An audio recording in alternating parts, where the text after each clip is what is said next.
इससे पिछली क्लास में sports and supply and demand zone पढ़ा था। तो जो भी बेसिक में आपको ज़रूरी टर्मिनोलॉजी पता होनी चाहिए थ्योरी, वो मैं आपको बताने जा रहा हूँ। तो आज की वीडियो का टॉपिक है स्पोर्ट। 2 वर्ड होते हैं, स्पोर्ट एंड रेजिस्टेंस। तो लफ्ज़ का जो मतलब है वो आपको पता है, जब किसी चीज़ को कोई सपोर्ट दी जाए, कोई टेक दी जाए, उसको सहारा दिया जाए, कोई आसरा दिया जाए, उसको सपोर्ट कहते हैं। जैसे फाइनेंशियल सपोर्ट, मॉरल सपोर्ट। तो ये एक प्राइस लेवल होता है कि प्राइस जब भी वहाँ पे आती है उसको सपोर्ट मिलती है। जैसे बॉटम में तो ये एक सपोर्ट है, तो मार्केट यहाँ आएगी तो वहाँ से सपोर्ट लेके ऊपर जाएगी।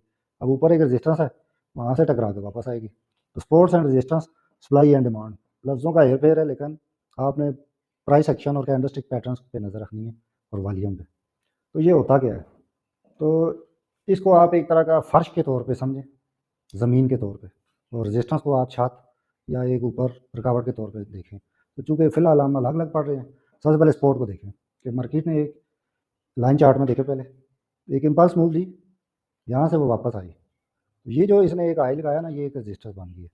लेकिन जब वापस आई ना, तो यहाँ पे कोई एक इसके पास लॉजिक थी, तो इसने इसको सपोर्ट दी, ये सपोर्ट क्रिएट होगी, फिर इम्पल्स मूव ली और पिछले हाई को ब्रेक करके नया हाई लगा दिया। अब ये जो सपोर्ट रेजिस्टेंस ब्रेक हुई है ना, ये फिर अब सपोर्ट बन जाएगी, ठीक है। फिर से मार्केट पुल बैक लिया, यहाँ से उसको सपोर्ट मिली, फिर एक नया हाई लगाया तो रेजिस्टेंस बन गई। तो लाइन चार्ट में ये सिलसिला ऐसे ही चलता है।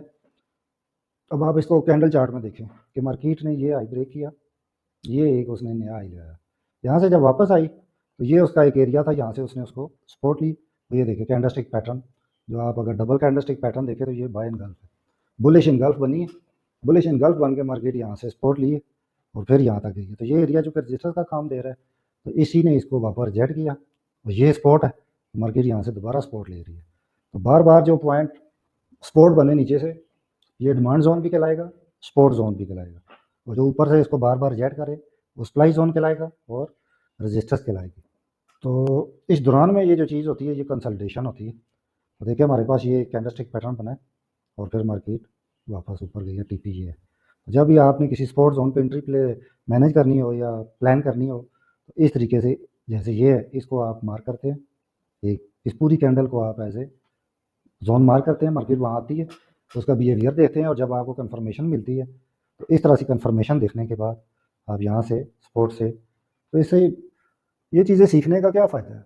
ये फ़ायदा है कि आप एंट्री एग्ज़िट जो है ना, बहुत अच्छे से मैनेज करते हैं कि यहाँ से जब आप एंट्री लेंगे ना, तो देखेंगे आपका रिस्क रिवार्ड रेशियो जो होती है ना, ये बेहतर हो जाती है। वरना आप यहाँ से लेंगे तो यहाँ से यहाँ तक देखें ना, रेजिस्टेंस के पास कितना सा एक प्रॉफिट बचता है, लेकिन सपोर्ट पे आप वेट करेंगे तो प्रॉपर ये जो होते हैं ना, ये एक तरह के जैसे बस स्टॉप होते हैं।